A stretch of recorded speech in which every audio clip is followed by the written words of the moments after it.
أعوذ بالله من الشيطان الرجيم. بسم الله الرحمن الرحيم. لله ما في السماوات وما في الأرض وإن تبدوا ما في أنفسكم أو تخفوه يحاسبكم به الله فيغفر لمن يشاء ويعذب من يشاء والله على كل شيء قدير. آمن الرسول بما أنزل إليه من ربه والمؤمنون كل آمن بالله وملائكته وكتبه ورسله لا نفرق بين أحد من رسله وقالوا سمعنا وأطعنا غفرانك ربنا وإليك المصير. لا يكلف الله نفسا إلا وسعها لها ما كسبت وعليها ما اكتسبت ربنا لا تؤاخذنا إن نسينا أو أخطأنا ربنا ولا تحمل علينا إصرا كما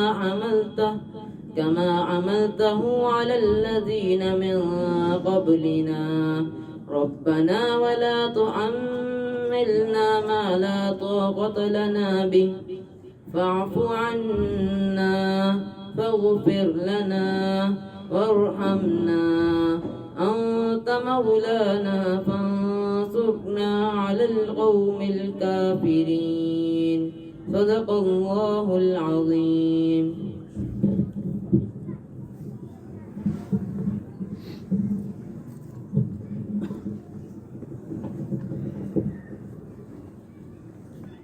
ساتھی تھوڑے تھوڑے آگے آ جائیں. جو جگہ خالی ہوتی ہے وہ جگہ شیطان بھر دیتا ہے. روایات کے اندر آتا ہے کہ نماز کے اندر بھی جب جگہ خالی ہوتی ہے تو اس کو شیطان فل کر دیتا ہے. نعبدہ و نصلی علی رسول الکریم.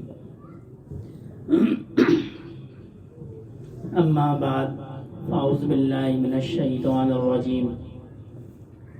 بسم اللہ الرحمن الرحیم. قال اللہ تعالی فی قرآن المجید یا ایھا الذین آمنوا ادخلوا فی سلم کافہ. وقال النبی صلی اللہ علیہ وسلم المرء مع من احب او کما قال علیہ الصلاۃ والسلام.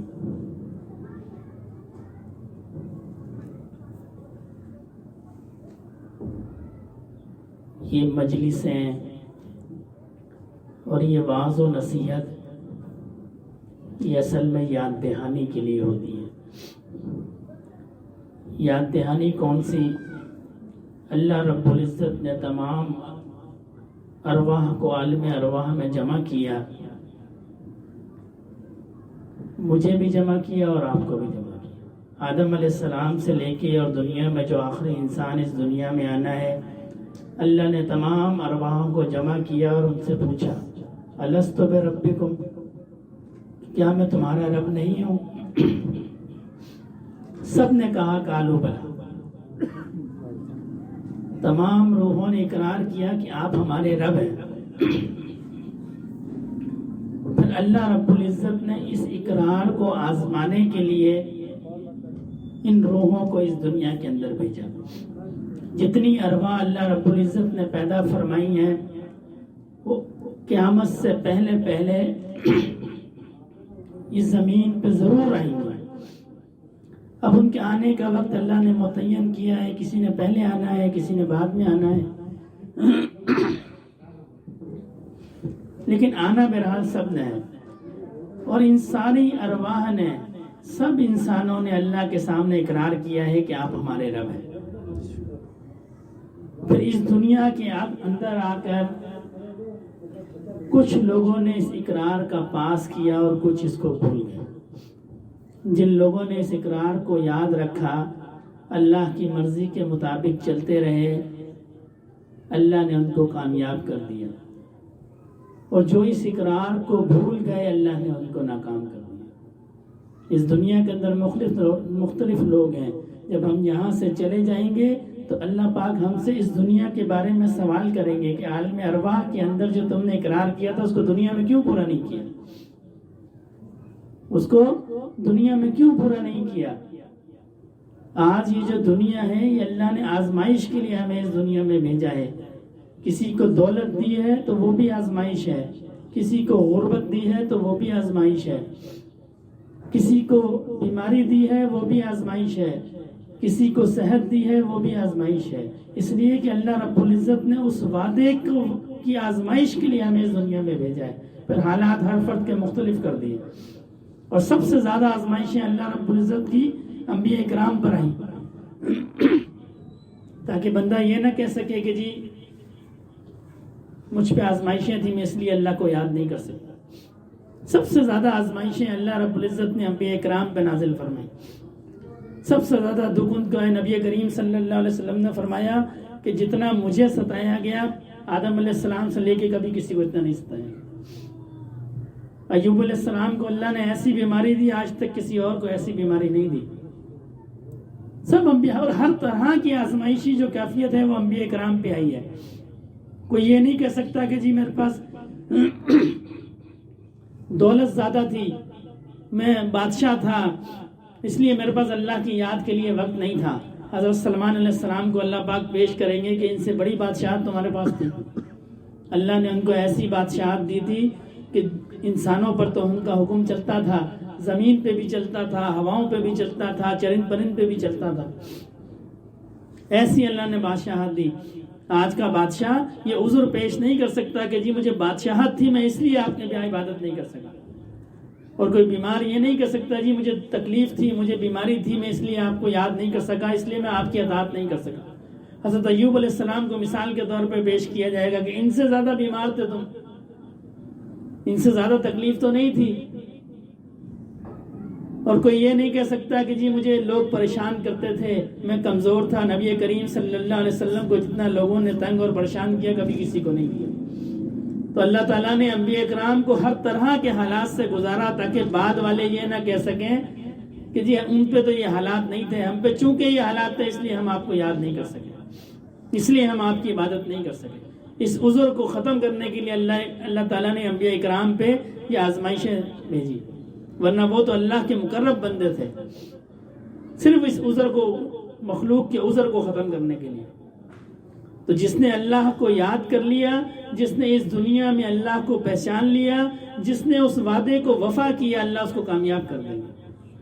اب مسئلہ یہ ہے کہ ہمیں وہ وعدہ یاد نہیں ہے، ہم نے اللہ کو پہچانا نہیں ہے، اور جب تک کسی چیز کی پہچان نہیں ہوتی اس کی قدر نہیں ہوتی، جب تک پہچان نہیں ہوتی اس کی قدر نہیں ہوتی۔ مثال کے طور پہ کوئی زیور رکھا ہو اور کسی کو نہ پتا ہو کہ یہ سونے کا زیور ہے تو کوئی قدر نہیں ہے۔ کوئی نیا بندہ آئے گا، ہو سکتا ہے اس کو پھینک بھی دے، یہاں ڈال دے، وہاں ڈال، اس کو قدر ہی نہیں ہے، اس لیے کہ اس کو پتہ ہی نہیں ہے کہ یہ سونا ہے، اور اگر جب اس کو پتہ چل جائے گا یہ سونا ہے تو پھر اس کو وہ چھپا چھپا کے رکھے گا، پھر اس کو سنبھال کے رکھے گا۔ ہمارے بڑے حضرت رحمۃ اللہ علیہ ایک مثال دیا کرتے تھے سردار عبدالرب نشتر کی۔ یہ گورنر پنجاب گزرا ہے جب پاکستان ایک تھا، بنگلہ دیش اور پاکستان، تو یہ مغربی پاکستان کا گورنر تھا۔ ہمارے حضرت فرمایا کرتے تھے اس کو شوق تھا کہ میں رعایا کی خبر گیری کروں، تو ایک دن اس نے دیہاتی کا لباس پہنا اور دھوتی کو باندھا، ہاتھ میں ڈنڈا ہو جو دیہاتیوں کے ہاتھ میں ہوتا ہے وہ لیا اور تھانے چلا گیا، اور تھانے جا کے کہنے لگا جی میری بھینس گم ہو گئی ہے، آپ اس کی رپورٹ درج کر دیں۔ تو تھانے والوں نے کہا بابا بیٹھ جاؤ، وہ سمجھے دیہاتی ہے، کہنے لگے بیٹھ جاؤ، ابھی وہ تھاندار صاحب آئیں گے وہ درج کریں گے۔ 2-4 دفعہ اس نے کہا، انہوں نے ڈانٹ کے بٹھا دیا، وہ ساری رات بیٹھا رہا۔ صبح اس کو کہنے لگے کہ جی کاغذ کا دستہ لے آؤ، ہم اس پہ درخواست لکھیں گے۔ اس نے کہا جی کاغذ کے دستے کی کیا ضرورت ہے، ایک پیپر چاہیے۔ کہنے لگے نہیں لکھوانی ہے تو لکھوا لو۔ وہ لے آیا، دستہ لے آیا، پوچھا ہاں جی بابا جی کیا مسئلہ ہے؟ انہوں نے کہا جی میری بھینس گم ہو گئی ہے، فلاں اس کا رنگ ہے اور فلاں نسل کی ہے اور فلاں فلاں اس کی خصوصیات ہیں۔ وہ اس نے لکھ دیا۔ لکھنے کے بعد اسے کہنے لگا بابا جی آپ اس پہ انگوٹھا لگا دیں۔ تو وہ کہنے لگا نہیں میں پڑھا لکھا ہوں، میں دستخط کر سکتا ہوں. اس نے پین پکڑا اور اس پر لکھا سردار عبدالرب نشتر، گورنر مغربی پاکستان. اس کا یہ لکھنا تھا کہ تھانے میں تو تھر تھری مچ گئی. وہ شخص جو پہلے اس کو کہہ رہا تھا بابا جی آرام سے بیٹھو، وہ کھڑا ہو گیا، اس کی ٹانگیں کانپنے لگ گئی کہ جی گورنر صاحب نے چھاپا مار دیا. پورا عملہ اس نے معطل کر دیا. تو عرض کرنے کا مقصد یہ ہے کہ جب تک پہچان نہیں تھی، جب تک اہمیت نہیں تھی، جب پہچان آ گئی تو پھر اہمیت آ گئی. جب پہچان آ گئی تو پھر اہمیت آ گئی. ہمیں چونکہ اللہ کی پہچان نہیں ہے اس لیے ہمیں اللہ کے حکم کی اہمیت نہیں ہے، ورنہ ایسا ممکن نہیں ہے کہ اللہ رب العزت کی ذات کوئی حکم دے اور بندہ اس کو رد کر دے.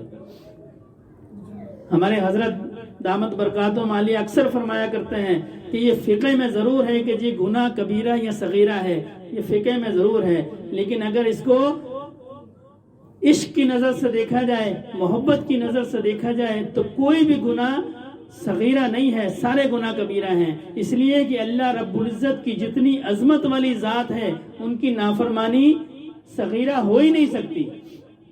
جتنی اللہ رب العزت کی عظمت والی ذات ہے، شان والی ذات ہے، ان کی نافرمانی صغیرہ ہو سکتی ہے؟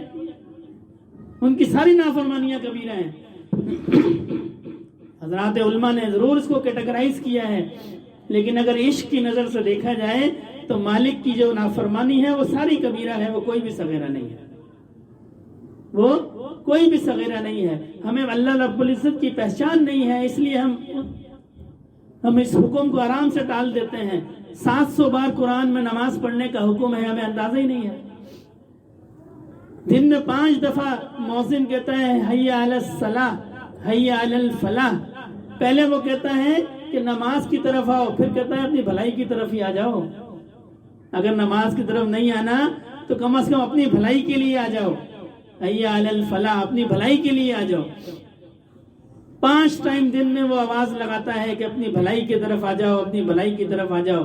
ضمناً مجھے ایک بات یاد آ گئی، ہمارے یہاں امام مسجد کا بڑا مقام ہے، اللہ نے دیا ہے، لیکن قیامت کے دن جو مؤذن ہوں گے نا ان کی گردنیں اونچی ہوں گی، عام لوگوں سے ان کی گردنیں اونچی ہوں گی. وہ کس وجہ سے ہوں گی؟ وہ لوگوں کو اللہ کے دین کی طرف بلانے کی برکت ہوگی. یعنی وہ اذان دیتے ہیں 5 وقت، لوگوں کو اللہ کی طرف بلاتے ہیں، قیامت کے دن کی گردنیں اونچی ہوں گی.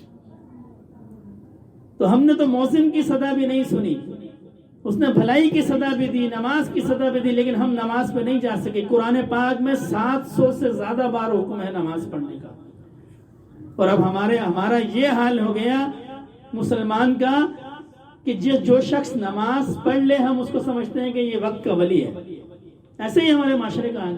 اگر کوئی 5 وقت نماز پڑھتا ہے ہم کہتے ہیں جی بہت دیندار ہے، حالانکہ یہ تو وہ لکیر ہے جو رسول اللہ صلی اللہ علیہ وسلم نے مسلمان اور کافر کے درمیان قائم کی ہے. یہ وہ لکیر ہے. جو شخص نماز نہیں پڑھتا وہ مسلمان نہیں ہے.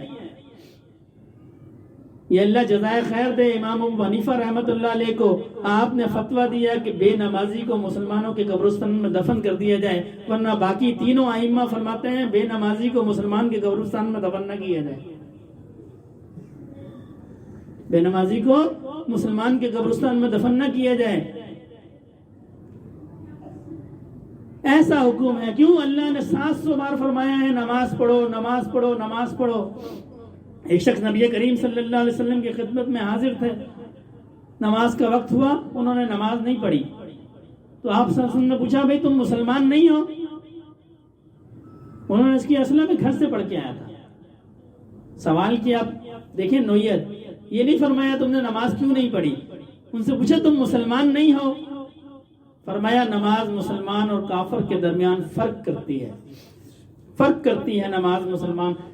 یہ بنیادی بالکل پہلے درجہ ہے. یہ وہ لکیر ہے کہ جس کے اس طرف مسلمان ہیں اور اس طرف کافر ہیں.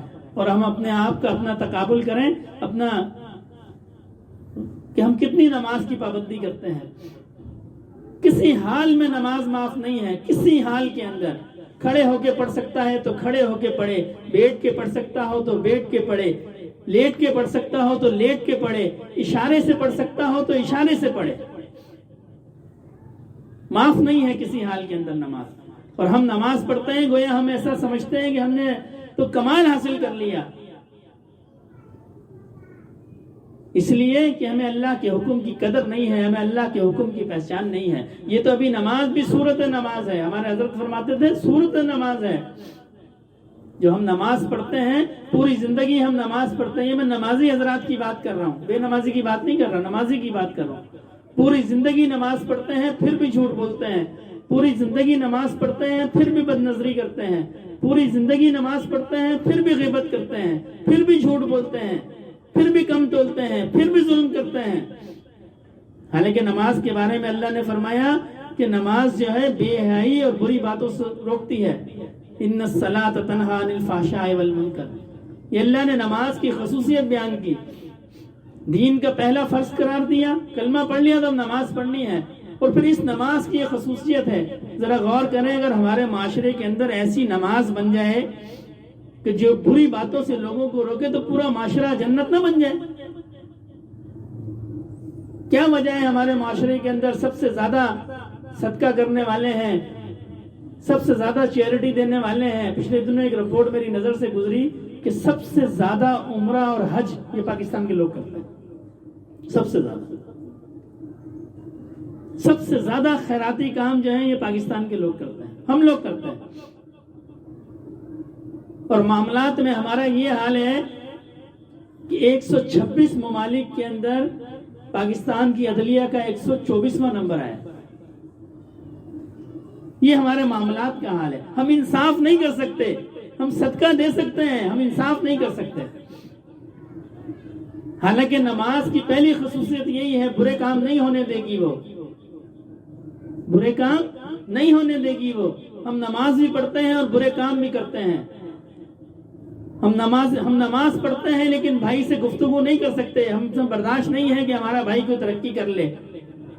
ہم بھائی کو معاف نہیں کر سکتے. بڑا مشکل ہے بھائی کو معاف کرنا، اپنے دوست کو معاف کرنا، اپنے رشتہ داروں کو معاف کرنا. ہم نماز بھی پڑھ لیں گے، ہم تسبیح بھی پڑھ لیں گے، ہم ذکر بھی کر لیں گے، ہم سب چیزیں کر لیں گے، لیکن ہم دوست کو، بھائی کو معاف نہیں کر سکتے. ہم بہن کو معاف نہیں کر سکتے. ہم والدہ کی خدمت نہیں کر سکتے. یہ کام ہم سے نہیں ہوتے. حالانکہ عبادات کا تو بنیادی مقصد یہی ہے کہ ایسے معاملات ہو جائیں بالکل رسول اللہ صلی اللہ علیہ وسلم کی بالکل طریقے کے مطابق ہمارے معاملات ہو جائیں، پھر کامیابی ہے. صرف عبادت سے کامیابی نہیں ہے. کامیابی صرف عبادت سے نہیں ہے.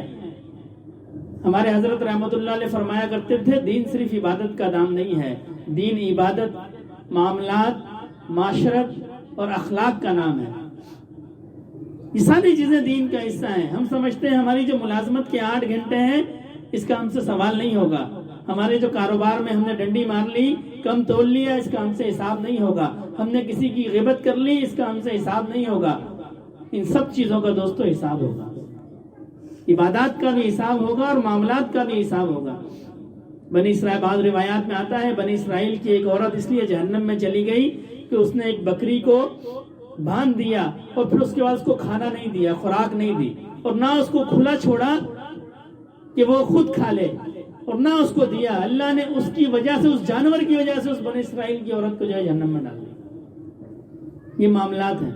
صدقہ صرف جیب سے پیسے نکال کے اور سر پہ وار کے دینے کا نام نہیں ہے.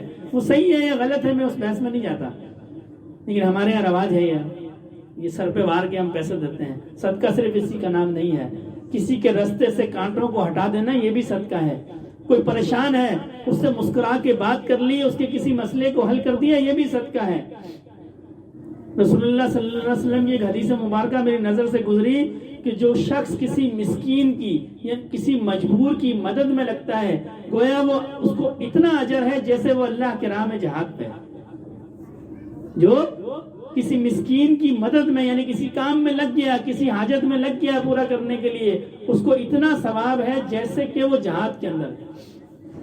یہ بھی صدقہ ہے.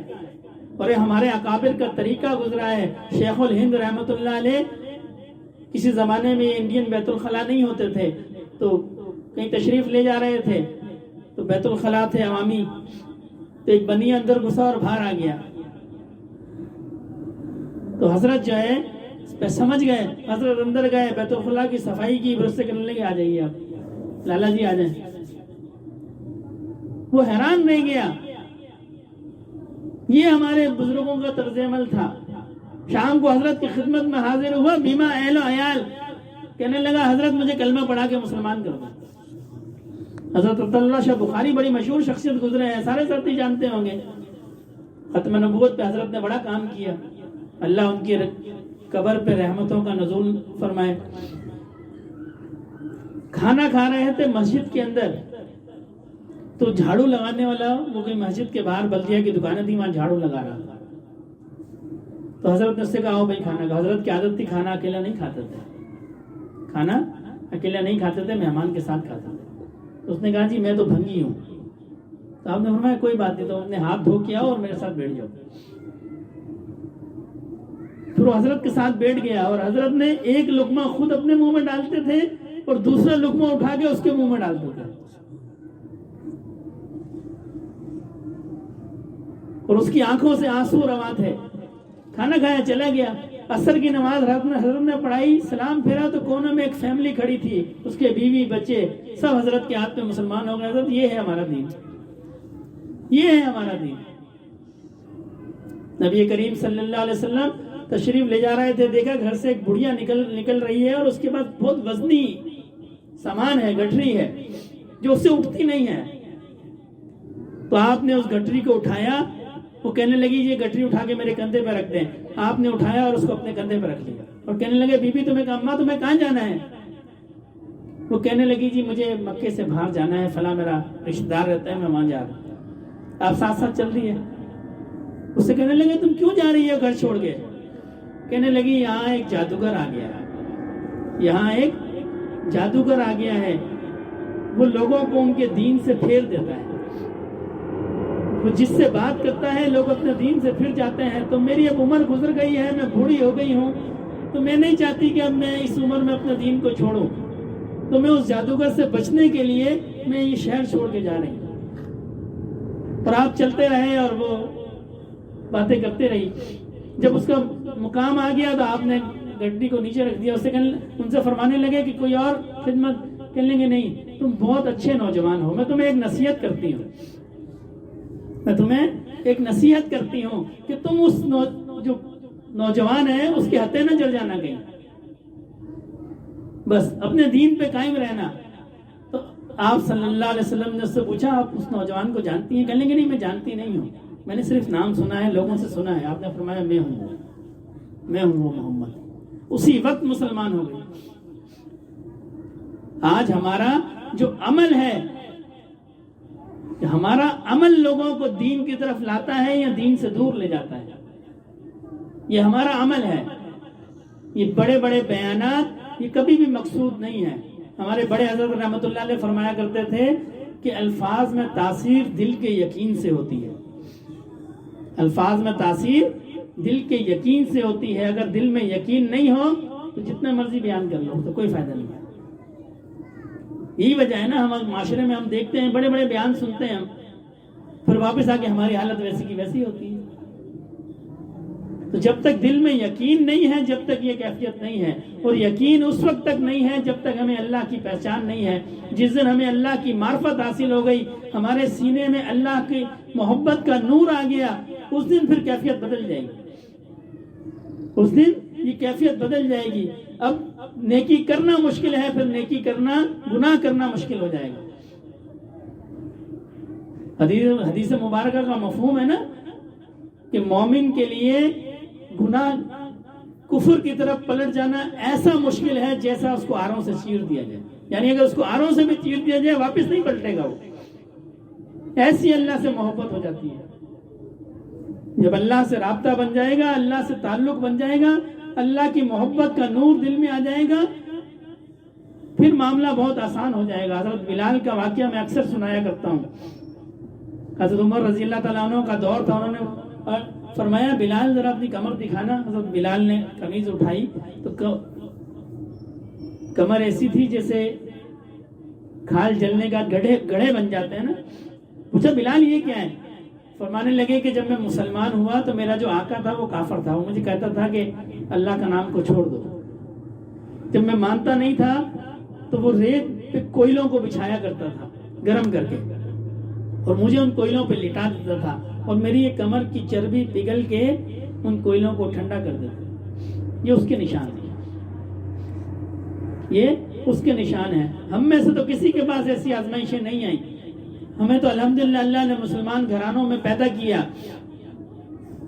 اور برابر میں ہمارے مساجد ہیں، علماء کی مجلسیں ہیں، علماء کی صحبت ہے، نیک لوگوں کی صحبت ہے. ہم پھر بھی اس کو اختیار نہیں کرتے. ہمیں قدر نہیں ہے نعمت کی. جو چیز آسانی سے مل جاتی ہے اس کی قدر نہیں ہوتی ہے. مولانا شبلی رحمۃ اللہ علیہ، حضرت جنید بغدادی رحمۃ اللہ علیہ کی خدمت میں حاضر ہوئے. گورنر تھے آپ، گورنر تھے. پھر دل میں یہ طلب پیدا ہوئی کہ میں اللہ کی نعمت کو، معرفت کی نعمت کو حاصل کروں، اللہ کی محبت کی نعمت کو حاصل کروں. امام غزالی رحمۃ اللہ علیہ فرماتے ہیں کہ ایمان کے بعد جو سب سے بڑی نعمت ہے وہ معرفت کی نعمت ہے، اللہ کی پہچان کی نعمت ہے. یہ ایمان کے بعد سب سے بڑی نعمت ہے. جب ان کے دل میں آیا میں اس نعمت کو حاصل کروں تو حضرت جنید بغدادی رحمۃ اللہ علیہ کی خدمت میں حاضر ہوئے. یہ اپنے وقت کے بہت بڑے امام ہیں، تصوف کے، سلوک کے بہت بڑے امام ہیں. ان کی خدمت میں حاضر ہوئے. ان سے کہنے لگے حضرت جو اللہ نے نعمت آپ کے سینے میں ڈالی ہے وہ آپ مجھے بھی دے دیں. تو حضرت نے فرمایا کیسے لوگے؟ قیمتاً لوگے یا مفت میں لوگے؟ قیمتاً لوگے یا مفت میں لوگے؟ عرض کی کہ حضرت آپ کی مرضی ہے، آپ قیمت لینا چاہتے ہیں، گورنر رہا ہوں میں آپ کو قیمت دے دیتا ہوں، اور اگر مفت دیں گے تو مفت دے دیں آپ کی. فرمایا قیمت مانگوں گا تو دے نہیں سکو گے، اور مفت دوں گا تو قدر نہیں ہوگی. مفت دوں گا تو قدر نہیں ہوگی. آج اللہ نے ہمیں مسلمانوں کے گھر میں پیدا کر دیا، ہمیں قدر نہیں ہے. آج بھی کلیم صدیقی صاحب ہیں، دامت برکاتہم عالیہ، انڈیا کے اندر. ان کی کتاب آتی ہے، اگر کوئی ساتھی کو میسر ہو پڑھے، جس میں ہندوؤں کو مسلمان کیا، پھر ان کے واقعات لکھے ہیں. مجھے بھی اس کتاب کا نام یاد نہیں ہے، لیکن وہ واقعات پڑھے ہیں ان کے. جو نو مسلم ہیں جن کو اللہ نے ایمان کی نعمت دی، رونگٹے کھڑے ہو جاتے ہیں کہ اس دور کے اندر بھی لوگوں نے ایسی ایسی قربانیاں دی. ہمیں تو اللہ نے مسلمان کے گھر میں پیدا کر دیا. ہم پیدا ہوئے، ہمارے ماں باپ مسلمان تھے، ہمارے کان میں اذان پڑھی گئی، ہمارے ماں باپ نے ہمیں نماز سکھائی. ان سے پوچھا جائے جنہوں نے اللہ کے دین کو قبول کیا، ان سے معاملہ آج کے دور میں بھی. تو فرمایا مفت دے دوں گا تو قدر نہیں ہوگی. پھر ان سے کہنے لگے کہ تم گورنر رہے ہو، تم نے لوگوں سے زیادتی بھی کی ہوگی، جاؤ جو یاد ہے ان سے معافی مانگتے ہو. یہ اللہ کی رضا جو ہے یہ اتنا آسان معاملہ نہیں ہے. اس کے لیے اپنے نفس کو کچلنا پڑتا ہے. اور یہ بات میں دعوے سے کہتا ہوں کہ ولایت کا تعلق عبادت سے نہیں ہے، ولایت کا تعلق معاملات سے ہے. جس نے اپنے معاملات کو ٹھیک کر دیا وہ اللہ کا بندہ بن گیا. نبی کریم صلی اللہ علیہ وسلم مسجد نبوی کے اندر تھے. آپ نے فرمایا جو شخص ابھی آئے گا وہ جنتی ہے. تو اتنے میں ایک صحابی حاضر ہوئے مسجد کے اندر. دوسرے دن پھر تشریف فرماتے، پھر آپ نے فرمایا جو ابھی مسجد کے اندر آئے گا یہ جنتی ہے. پھر وہی صحابی اندر آئے. تیسرے دن پھر آپ نے فرمایا، پھر وہی صحابی اندر آئے. تو حضرت عبداللہ بن عمر رضی اللہ عنہ کے دل میں خیال آیا میں دیکھوں کہ ان کا کیا عمل ہے. تو جب وہ نماز پڑھ کے واپس گئے تو حضرت عبداللہ بن عمر ان کے پیچھے پیچھے چلے گئے. اور آپ نے بہانہ کیا کہ جی میرے گھر والوں سے کوئی ناراضگی ہو گئی ہے، میں رات آپ کے یہاں قیام کرنا چاہتا ہوں. پھر ٹھیک ہے رہ لو. رات ان کے یہاں قیام کیا، دیکھا کوئی خاص معاملہ نہیں ہے. تو صبح ان سے عرض کی کہ حضرت میری ناراضگی تو نہیں تھی، میں تو اللہ کے نبی نے 3 دن مستقل آپ کے جنتی ہونے کی بشارت دی. میں تو اصل میں یہ دیکھنا چاہتا تھا کہ دن کے معاملات تو آپ کے ہمارے سامنے ہیں، رات میں آپ کی کون سے معاملات، کون سی ایسی خاص عبادت تھی کہ اللہ کے نبی نے 3 دن مستقل آپ کے جنتی ہونے کی بشارت دی. آپ کے تو کوئی خاص معاملات نہیں ہیں، آپ بھی ہماری طرح سوتے ہیں اور رات میں اٹھ جاتے ہیں جیسا نیک لوگوں کے جیسے معاملات ہوتے ہیں. تو وہ کہنے لگے کہ بیٹا اصل میں بات یہ ہے کہ میں جب بھی رات کو سوتا ہوں میں سب کو معاف کر کے سوتا ہوں. میں جب بھی رات کو سوتا ہوں میں سب کو معاف کر کے سوتا ہوں. یہ اس عمل کی برکت ہے کہ رسول اللہ صلی اللہ علیہ وسلم نے مجھے جنت کی بشارت دی. یہ سب سے مشکل کام ہے، کسی کو بھی معاف کرنا یہ سب سے مشکل کام ہے. رسول اللہ صلی اللہ علیہ وسلم نے فرمایا جو شخص حق پر ہو، جو حق پر ہو اور پھر اپنے حق کو چھوڑ دے. دو افراد کا کسی معاملہ ہے اور میں کہتا ہوں جی میں تو حق پہ ہوں، میں اس لیے اس سے لڑ رہا ہوں. فرمایا جو حق پر رہے اور اس معاملے کو چھوڑ دے میں اس کو جنت کے کناروں پر محل کی ضمانت دیتا ہوں. اب کناروں کا آپ ترجمہ جو ہے نا انگلش میں کر لیں کارنر. آج ہر شخص کہتا ہے نا کارنر کا پلاٹ ہو, جو سب سے اچھی لوکیشن ہوتی ہے وہ کارنر سمجھی جاتی ہے. ایسے ہی ہے. فرمایا میں اس کو جنت میں کناروں پہ مکان کی ضمانت دیتا ہوں. حق پہ تھا لیکن اس نے چھوڑ دیا, چلو کوئی بات نہیں میرا بھائی ہے. آج تو ہم ناحق قبضہ کر لیتے ہیں لوگوں کے مال پہ, ناحق دبا دیتے ہیں لوگ. کوئی کمزور ہوتا ہے اس کو چھوڑتے نہیں ہیں. پھر دین جو ہے یہ معاملات کا نام ہے, اور معاملات اس وقت درست ہوں گے جب دل صاف ہو جائے گا, دل روشن ہو جائے گا, دل میں اللہ کی محبت آ جائے گی, پھر معاملات درست ہو جائیں گے انسان کے. بس محبت کے آنے کی دیر ہے, اور محبت اللہ کی کیسے آئے گی؟ جب بندہ اللہ کو یاد کرے گا. فرمایا فَاذْكُرُونِي أَذْكُرُكُمْ, تم مجھے یاد کرو تو میں تمہیں یاد کروں گا. یہ اللہ نے آسان نسخہ بتایا ہے, تم مجھے یاد کرو میں تمہیں یاد کروں گا. اور رسول اللہ صلی اللہ علیہ وسلم نے فرمایا إِنَّ فِي الْجَسْدِ مُضْغَةً إِذَا صَلَحَتْ صَلَحَ الْجَسْدُ كُلُّهُ وَإِذَا فَسَدَتْ فَسَدَ الْجَسْدُ كُلُّهُ وَلَا وَهِيَ الْقَلْبُ. اب پورے جسم کو درست کرنا یہ مشکل کام ہے. میں ہاتھ میں پورے دن کنسنٹریشن دوں, توجہ دوں کہ جی میرے ہاتھوں سے کوئی گناہ نہ ہو, میرے پاؤں سے کوئی گناہ نہ ہو, میری آنکھوں سے کوئی گناہ نہ ہو, میری زبان سے کوئی گناہ نہ ہو. یہ بڑا مشکل کام ہے. رسول اللہ صلی اللہ علیہ وسلم نے اس کا آسان نسخہ بتایا کہ انسان کے جسم کے اندر خون کا ایک لوتھڑا ہے, گوشت کا ایک لوتھڑا ہے, وہ اگر درست ہو گیا تو پورا جسم درست ہو گیا, اور وہ اگر خراب ہو گیا تو پورا جسم خراب ہو گیا. فرمایا وہ دل ہے.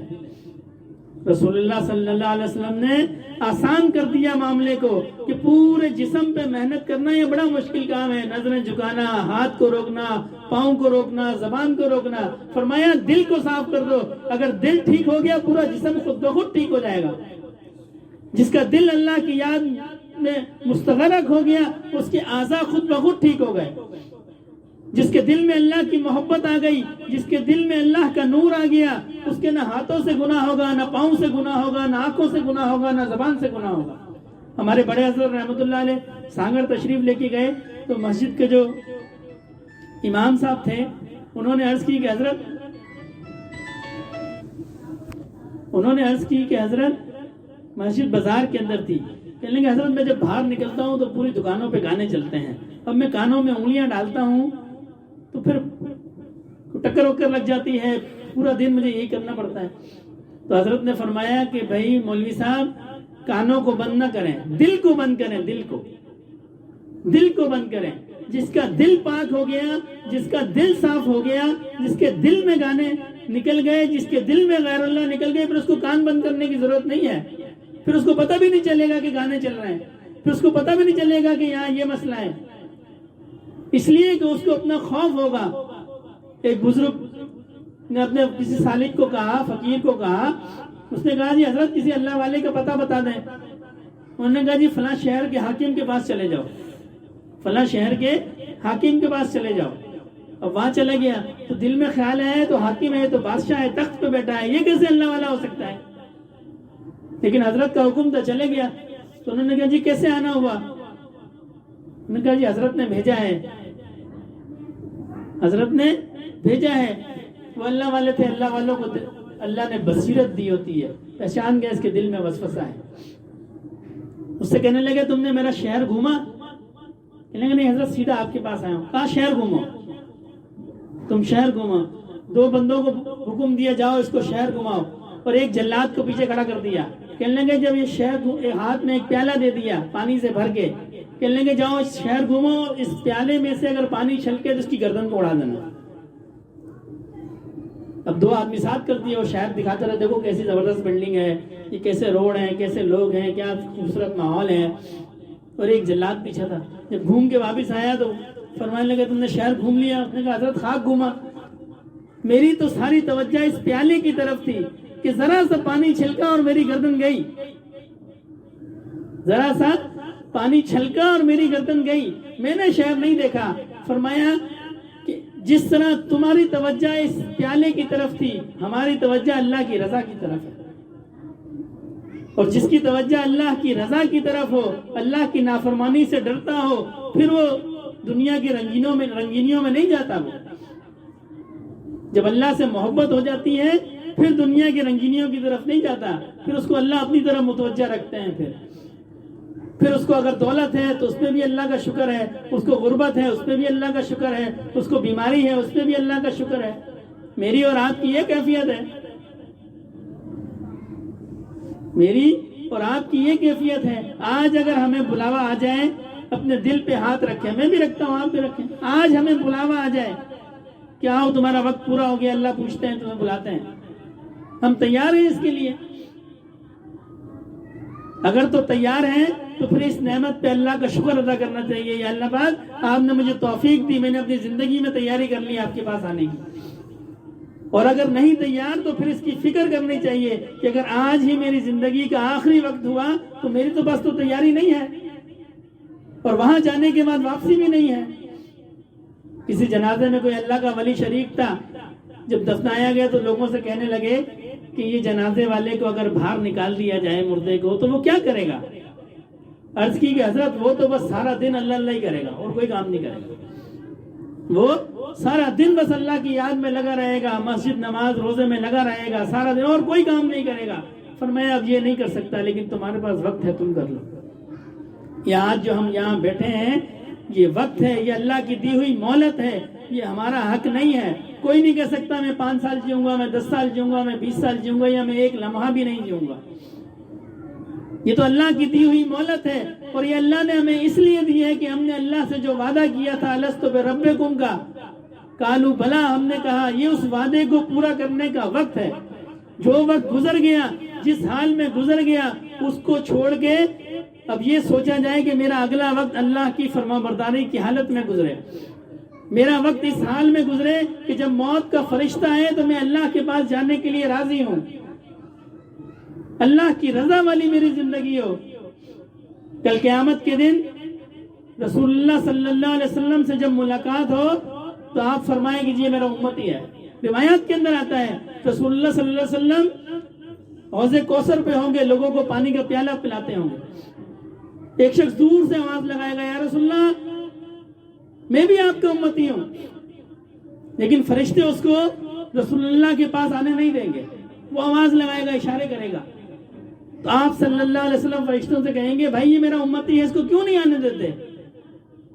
وہ عرض کریں گے یا رسول اللہ یہ آپ کا امتی نہیں ہے، اس لیے کہ یہ آپ کے طریقے پر نہیں تھا، یہ آپ کے طریقے پر نہیں تھا، اس لیے یہ آپ کا امتی نہیں ہے. یہ ہمیں جو اللہ نے یہ شرف بخشا ہے رسول اللہ صلی اللہ علیہ وسلم کی امت کا، یہ معمولی شرف نہیں ہے.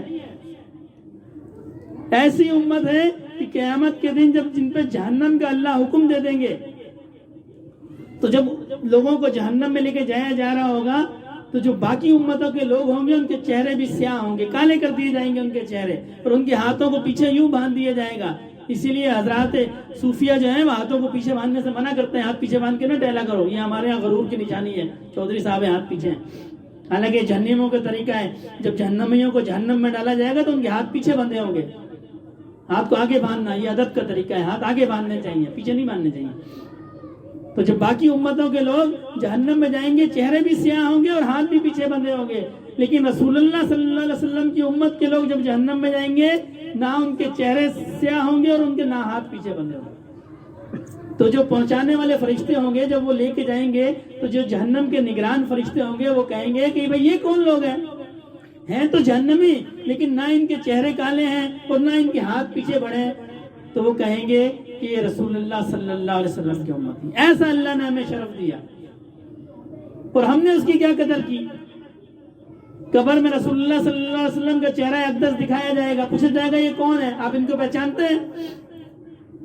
ہم تو کہہ دیں گے جی ہم ان کو پہچانتے ہیں، یہ ہمارے نبی ہیں. اور اگر انہوں نے فرما دیا کہ ہم اس کو نہیں پہچانتے، یہ ہمارا امتی نہیں ہے، اس لیے کہ اگر یہ ہمارا امتی ہوتا تو یہ ہمارے طریقے پر ہوتا، یہ ہمارا امتی ہوتا تو اس کے سر پہ ٹوپی ہوتی، یہ ہمارا امتی ہوتا تو یہ نماز کا پابند ہوتا، یہ ہمارا امتی ہوتا تو اس کا لباس ہمارے مطابق ہوتا، یہ ہمارا امتی ہوتا تو اس کا چہرہ ہمارے چہرے جیسا ہوتا. یہ ہمارا امتی نہیں ہے. کیا جواب ہوگا ہمارے پاس؟ کوئی جواب ہے؟ جس کی شفاعت سے رسول اللہ صلی اللہ علیہ وسلم انکار کر دیں اس کے لیے کیا نجات کا ذریعہ ہے؟ کوئی نجات کا ذریعہ نہیں ہے. نجات کا واحد ذریعہ رسول اللہ صلی اللہ علیہ وسلم کی شفاعت ہے، اور وہ اس وقت حاصل ہوگی جب بندہ ان کے نقش قدم پہ چلے گا، ان کی اطاعت کرے گا، ان کے جیسی زندگی گزارنے کی کوشش کرے گا. آج لوگ کہہ دیتے ہیں دیندار لوگوں کو، جی مولوی صاحب میں تو یہ بھی غلطی ہے، یہ بھی غلطی ہے، یہ بھی غلطی ہے. تو اللہ نے یہ نہیں کہا کہ جو مومن ہوگا اس سے غلطی نہیں ہوگی، بلکہ اللہ تو فرماتے ہیں ان کنتم تحبون اللہ فاتبعونی یحببکم اللہ ویغفر لکم ذنوبکم ان اللہ هو الغفور الرحیم. یعنی جو مومن ہوگا اس سے غلطی بھی ہوگی، لیکن جو اللہ کے راستے پہ چلے گا اللہ اس کی غلطیوں کو معاف کر دیں گے، اس کی ساری غلطیوں کو معاف کر دیں گے. ہم نے تو صرف اللہ کے راستے میں جانا ہے، رسول اللہ صلی اللہ علیہ وسلم کی مرضی کے مطابق زندگی گزارنی ہے. اس میں پھر کسی کا خیال نہیں کرنا کہ معاشرہ ہمیں کیا کہتا ہے، ماحول ہمیں کیا کہتا ہے، رشتہ دار ہمیں کیا کہتے ہیں، دوست احباب ہمیں کیا کہتے ہیں. یہ جتنی چیزیں ہیں جس دن ہماری آنکھ بند ہوگی یہ ہمیں قبر میں ڈال کے چلے جائیں گے، یہ ہمیں قبر میں ڈال کے چلے جائیں گے، یہ ہمارے ساتھ نہیں جائیں گے. ہمارے ساتھ رسول اللہ صلی اللہ علیہ وسلم کی محبت جائے گی، ہمارے اعمال ساتھ جائیں گے، اور کوئی ساتھ نہیں جائیں گے. یہ ہمارے ساتھ نہیں جائیں گے. رسول اللہ صلی اللہ علیہ وسلم نے فرمایا دوست 3 طرح کے ہوتے ہیں. بات لمبی ہو جائے گی، میں اس کا اختتام کرتا ہوں. فرمایا لوگ 3 طرح کے دوست 3 طرح کے ہوتے ہیں. انسان کے دوست 3 ہوتے ہیں. ایک دوست ہوتا ہے دولت، اور انسان اس کو پوری زندگی سب سے زیادہ محبوب رکھتا ہے. اور فرمایا جب بندہ چلا جاتا ہے تو یہ دولت مرتے ہی اس کا ساتھ چھوڑ دیتی ہے. یہ ایسی دوست ہے بے وفا کہ آج انسان کی روح نکلی اور یہ بے وفا ہو گئی. یہ مال اپنا نہیں رہا، یہ ورثہ میں بڑھ گیا. یہاں تک کہ جو ساری زندگی محنت کر کے مال کمایا اس کے بارے میں وصیت بھی نہیں کر سکتا کہ جی میرے بعد میرا مال فلاں کو دے دیا جائے. وہ فلاں کو صرف شریعت نے 1/3 حصہ مقرر کیا ہے، اس سے زیادہ وصیت نہیں کر سکتا، اور وہ بھی وارثوں کے حق میں نہیں کر سکتا. یعنی مال مرتے ہی اس سے ختم ہو گیا، اس کی دوستی ٹوٹ گئی. حالانکہ اس سے سب سے پکی دوستی اس کی مال کے تھی. وہ سارا دن کماتا رہا مال، سارا دن کماتا رہا، اور سب سے پہلے اس کی دوستی چھوٹ گئی. فرمایا یہ پہلی انسان کی دوستی ہے. فرمایا دوسرا دوست انسان کے دوست احباب اور اہل عیال ہیں. یہ تھوڑی سی وفا نبھاتے ہیں، یہ اس کو نہلاتے ہیں، دھلاتے ہیں، اس کو جنازہ پڑھتے ہیں، اس کے لیے قبر کھودتے ہیں، پھر اس کو دفناتے ہیں، اور پھر یہاں سے ان کی دوستی ٹوٹ جاتی ہے. پھر ان کی دوستی نہیں بچتی، بس ان کی دوستی یہاں تک ہوتی ہے. جتنا مرضی عزیز ہو، جتنی زیادہ مرضی محبت ہو، لیکن دوستی کب تک ہے؟ جب تک اس کو قبر میں دفنا دو. اس کے بعد مٹی ڈال دی، اس کی دوستی ختم ہو گئی. اس کے ساتھ نہیں لیٹتا، بیوی شوہر کے ساتھ نہیں لیٹتی، ماں بیٹی کے ساتھ نہیں لیٹتی، بیٹا باپ کے ساتھ نہیں لیٹتا، کبھی بھی نہیں لیٹتا. اس کی دوستی ختم ہو گئی بس. فرمایا یہ دوسرا دوست ہے. اور فرمایا ایک تیسرا دوست بھی ہے انسان کا، ساری زندگی وہ اس کو اہمیت نہیں دیتا، وہ ہے انسان کے نیک اعمال. ساری زندگی وہ اس کو اہمیت نہیں رکھتا، اپنی پرائرٹیز میں وہ تیسرے نمبر پہ رکھتا ہے، تیسرے درجے پہ وہ اس کو رکھتا ہے. فرمایا وہ ایسا دوست ہے کہ وہ قبر کے اندر اس کے ساتھ جاتا ہے، وہ حشر میں بھی اس کے ساتھ اٹھے گا. تو دعا فرمائے اللہ رب العزت ہمیں نیک عمل کرنے کی توفیق عطا فرمائے. ہماری دوستی جو ہے وہ اللہ کے قرآن سے ہو، نماز سے ہو، روزے سے ہو، اللہ والوں سے ہو، مسجد سے ہو، علماء سے ہو، صلحاء سے ہو. یہ دوستیاں وہاں کام آئیں گی، دنیا کی دوستیاں وہاں کام نہیں آئیں گی. حافظ ہے نا 10 آدمیوں کو، ایسے لوگوں کو جن کو اللہ نے جہنم کا حکم دیا ہوگا، عرض کرے گا اللہ پاک یہ میرا دوست تھا، یہ میرا رشتہ دار ہے، یہ میرا فلاں ہے، آپ میری خاطر اس کو معاف کر دیں. اللہ فرمائیں گے اس کو جنت میں لے جاؤ. ایسی دوستی ہے. عالم ہے آج کوئی نہیں پوچھتا مولوی صاحب ان سے کوئی چیز مانگ نہ لیں، دور رہو. قیامت کے دن 70 ایسے لوگوں کو کہ جن پہ جہنم واجب ہوگی، اللہ پاک حکم دیں گے اس کو جہنم میں لے جاؤ. وہ کھڑا ہوگا، یا اللہ یہ میرا دوست تھا، یا اللہ میرا رشتہ دار تھا، میرے محلے والے تھا، آپ اس کو معاف کر دیں. اللہ پاک فرمائیں گے اس کو جنت میں لے جاؤ. یہ انسان کے نیک اعمال ہیں، انسان کی اچھی دوستیاں ہیں جو اس کے وہاں بھی کام آئیں گی. تو دعا فرمائے اللہ رب العزت عمل کی توفیق عطا فرمائے. تھوڑا سا اللہ کا ذکر کریں گے. ہمارا سلسلہ عالیہ نقشبندیہ ہے. اس سلسلے کے اندر ذکر خفی ہوتا ہے، یعنی دل سے ذکر ہوتا ہے، زبان سے نہیں ہوتا. اور دل کا ذکر جو ہے یہ زبان کے ذکر سے 70 درجے افضل ہے. تسبیح چلائی جائے گی. یہ تسبیح نہ فرض ہے، نہ واجب ہے، نہ سنت ہے. یہ صرف بزرگوں کا ایک طریقہ ہے. اس طریقے سے خیالات بھٹکتے نہیں ہیں، بلکہ تسبیح کی آواز پہ یکسو رہتے ہیں. تو تسبیح کی آواز پہ یہ تصور رکھنا ہے کہ یہ تسبیح کی ٹک ٹک نہیں ہے، بلکہ یہ میرے دل کی دھڑکن ہے اور یہ کر رہی ہے اللہ اللہ اللہ۔ اپنی توجہ دل کی طرف رکھنی ہے اور یہ گمان رکھنا ہے کہ اللہ کی رحمت اور محبت میرے دل میں آ رہی ہے، اور جب اللہ کی رحمت اور محبت دل میں آتی ہے تو دل روشن ہو جاتا ہے۔ اس سے پہلے 3 دفعہ استغفار، 10 دفعہ درود شریف، 10 دفعہ تیسرا کلمہ، 11 دفعہ سورہ اخلاص اور 1 دفعہ سورہ فاتحہ۔ استغفر اللہ۔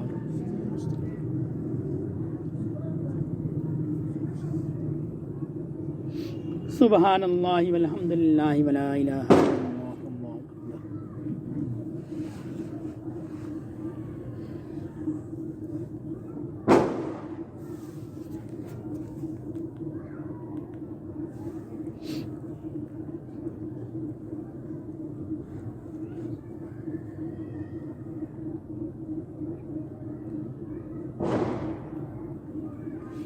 قل هو اللہ احد اللہ الصمد لم یلد ولم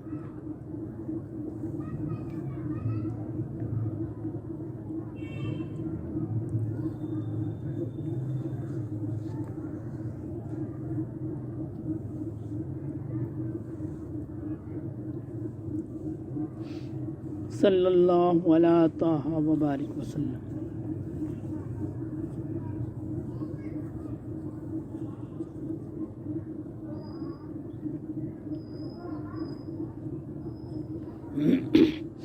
الحمد للہ رب العالمین الرحمن الرحیم مالک یوم الدین ایاک نعبد و ایاک نستعین اہدنا الصراط المستقیم صراط الذین انعمت علیہم غیر المغضوب علیہم ولا الضالین۔ الحمد للہ رب العالمین والصلاة والسلام علی سید المرسلین۔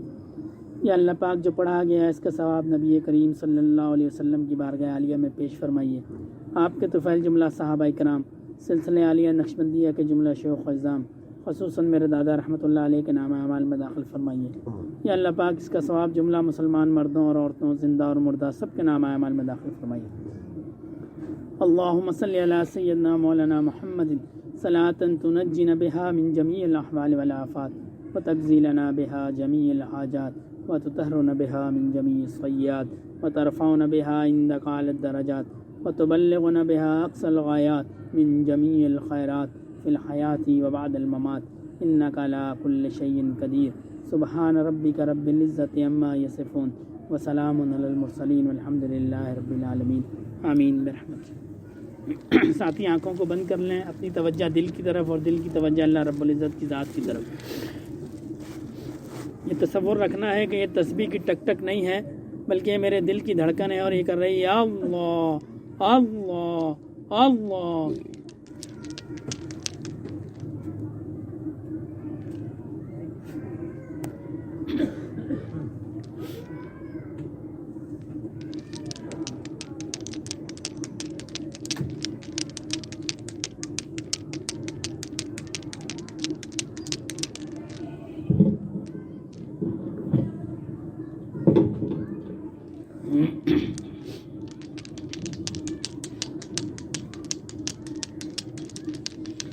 انما المؤمنون الذين اذا ذكر الله وجلت قلوبهم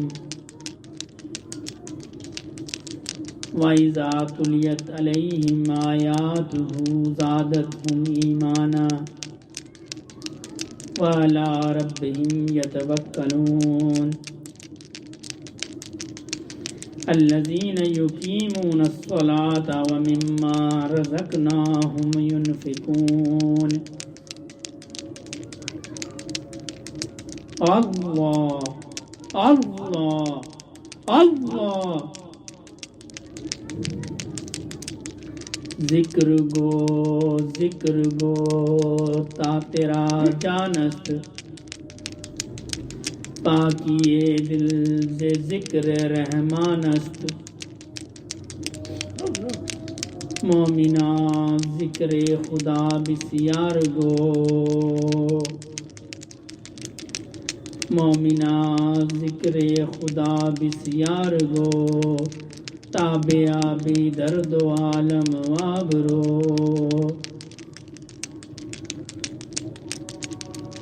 ذکر حق آمد غذائے روح را، ذکر حق مرہم دل مجروح را۔ اللہ اللہ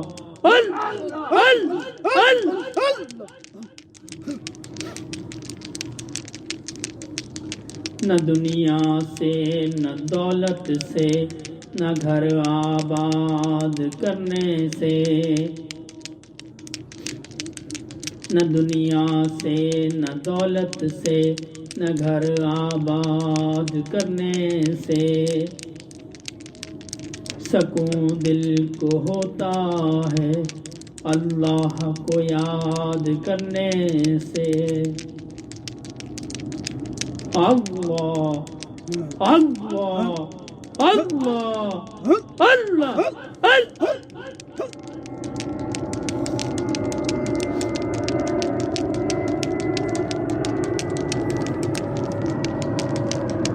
عزیزو دوستو یارو یہ دنیا دار فانی ہے،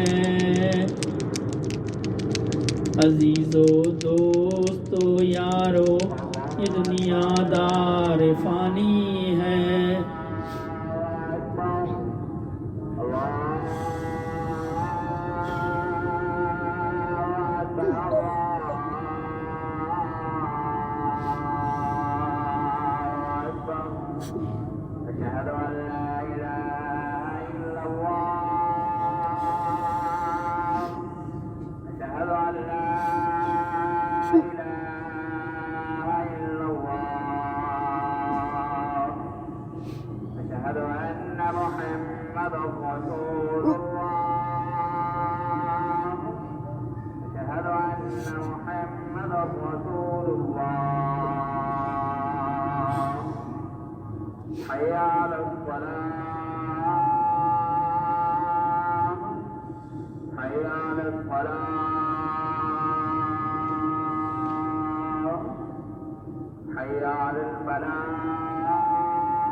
اللہ اللہ اللہ اللہ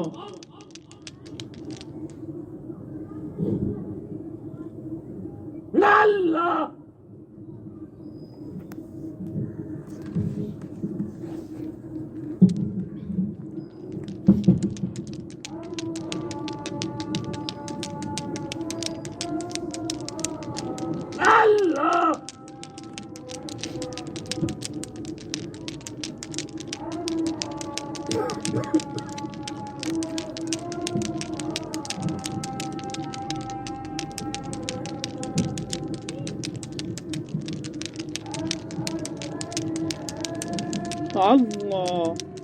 اللہ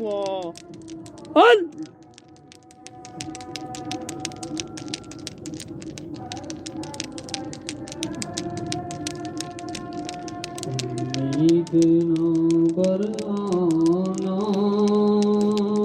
امید بھرانا ہے، یہ درد مسلسل کا کیا خوب بہانا ہے۔ امید نہ بھرانا، امید بھرانا ہے،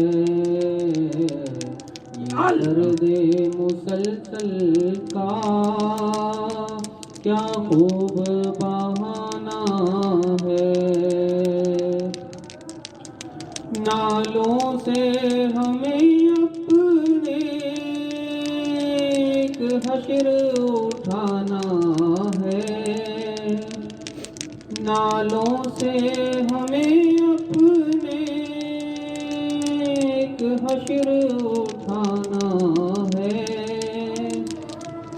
قسمت خوابیدہ پتھر تجھ کو جگانا ہے، اے قسمت خوابیدہ پتھر تجھ کو جگانا ہے، امید نہ بھرانا، امید بھرانا ہے، مت جانو روے ان کو یہ بجلی کی تاریں ہیں، مت جانو روے ان کو یہ بجلی کی تاریں ہیں، یہ دل نہیں پہلو میں بجلی کا خزانہ ہے، یہ دل نہیں پہلو میں بجلی کا خزانہ ہے، اس دل کے سمندر میں ایک گہر منور ہے،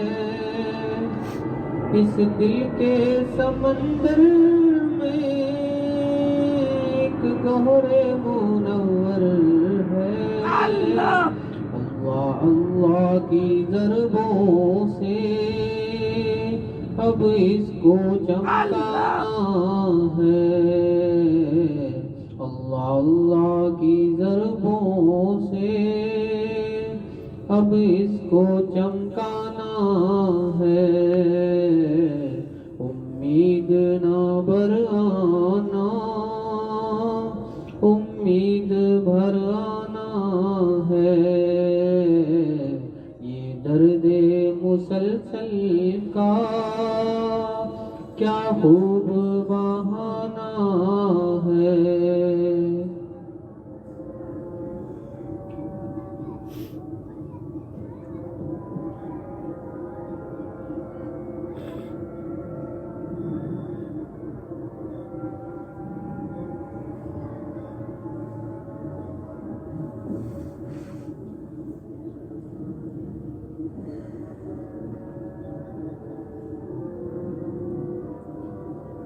عالم پانی سے ہوگا کچھ تیرا ایک دن، عالم پانی سے ہوگا کچھ تیرا ایک دن، اور بنے گا ہوگ جنگل میں یہ تیرا ایک دن، اور بنے گا ہوگ جنگل میں یہ تیرا ایک دن، عالم پانی سے ہوگا،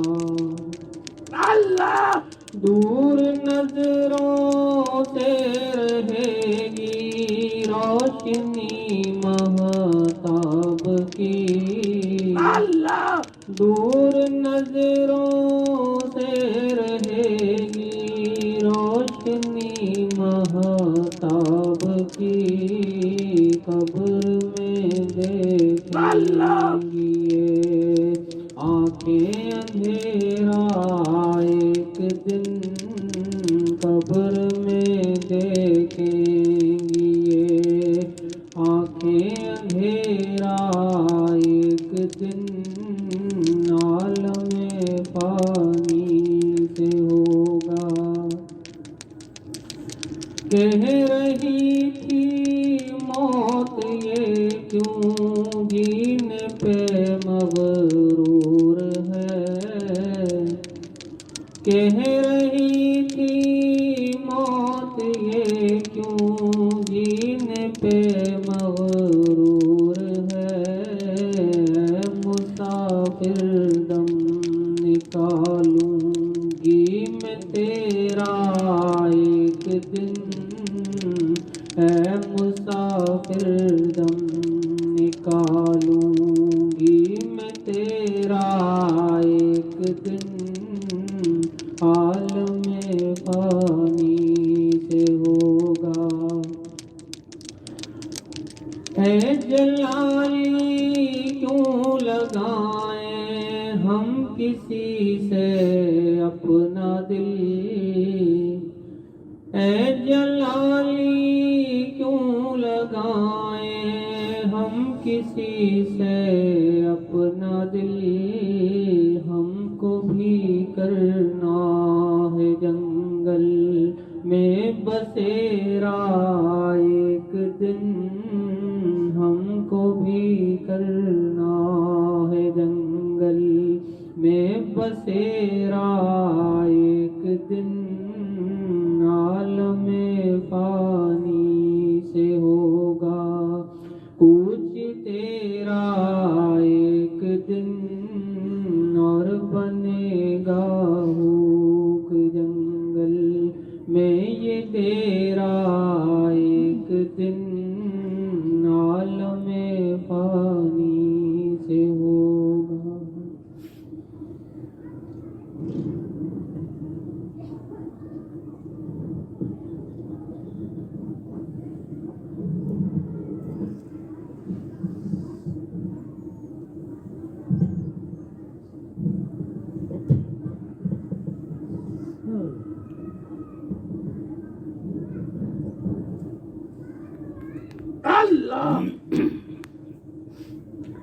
دعائے خیر۔ الحمدللہ رب العالمین الرحمن الرحیم مالک یوم الدین، ایاک نعبد و ایاک نستعین، اہدنا الصراط المستقیم صراط الذین انعمت علیہم غیر المغضوب علیہم ولا الضالین۔ ربنا ظلمنا انفسنا وان لم تغفر لنا وترحمنا لنکونن من الخاسرین۔ ربنا لا تزغ قلوبنا بعد إذ هديتنا وهب لنا من لدنك رحمة إنك أنت الوهاب۔ ربنا هب لنا من أزواجنا وذرياتنا قرة أعين واجعلنا للمتقين إماما۔ اللهم حاسبني حسابا يسيرا، اللهم حاسبني حسابا يسيرا۔ ربنا آتنا في الدنيا حسنة وفي الآخرة حسنة وقنا عذاب النار۔ اللهم أعنا على ذكرك وشكرك وحسن عبادتك۔ اللهم اغفر لنا قبل الموت وارحمنا عند الموت ولا تعذبنا بعد الموت ولا تحاسبنا يوم القيامة إنك على كل شيء قدير۔ یا اللہ پاک اپنی رضا والی زندگی عنایت فرمائیے، رضا کی حالت میں موت عطا فرمائیے۔ یا اللہ پاک ہمارے گناہ چھوٹے ہوں یا بڑے ہوں، خفیہ ہوں یا اعلانیہ ہوں، اپنے فضل سے سب گناہوں کو معاف فرمائیے۔ یا اللہ پاک نبی کریم صلی اللہ علیہ وسلم کے دین پہ چلنے کی توفیق عطا فرمائیے۔ یا اللہ پاک روضہ رسول کی زیارت نصیب فرمائیے۔ یا اللہ پاک حج بیت اللہ نصیب فرمائیے۔ یا اللہ پاک جو بیمار ہیں ان کو صحت عطا فرمائیے، جو تنگ دست ہیں ان کی تنگ دستی کو دور فرمائیے، جو قرض میں مبتلا ہوں غیب کے خزانہ سے ان کے قرض عطا فرمائیے۔ یا اللہ پاک جو اولاد کی نعمت سے محروم ہیں ان کو نیک صالح اولاد عطا فرمائیے۔ یا اللہ پاک جو اولاد نرینہ کی نعمت سے محروم ہیں ان کو نیک صالح وارث عطا فرمائیے۔ یا اللہ پاک جن کی اولاد فرما بردار نہیں ہے، یا اللہ پاک اپنے فضل سے ان کو اپنے ماں باپ کا فرما بردار فرمائیے۔ یا اللہ پاک ہمارے جو بڑے اس دنیا سے چلے گئے ان کی قبور کو جنت کے باغوں میں سے باغ بنائیے۔ یا اللہ پاک ان پہ اپنی رحمتوں کا نزول فرمائیے۔ یا اللہ پاک نبی کریم صلی اللہ علیہ وسلم کی امت پہ رحم فرمائیے۔ جہاں جہاں دین کا کام ہو رہا ہو یا اللہ پاک اس کو قبول فرمائیے۔ ہمارے اکابرین کی عمروں میں علم میں برکت عطا فرمائیے۔ اللهم صل على سيدنا مولانا محمد صلاة تنجينا بها من جميع الأحوال والآفات وتقضي لنا بها جميع الحاجات وتطهرنا بها من جميع السيئات وترفعنا بها عندك على الدرجات وتبلغنا بها أقصى الغايات من جميع الخيرات في الحياة وبعد الممات إنك على كل شيء قدير۔ سبحان ربك رب العزة عما يصفون وسلام على المرسلين والحمد لله رب العالمين آمين برحمتك يا أرحم الراحمين آمين يا رب۔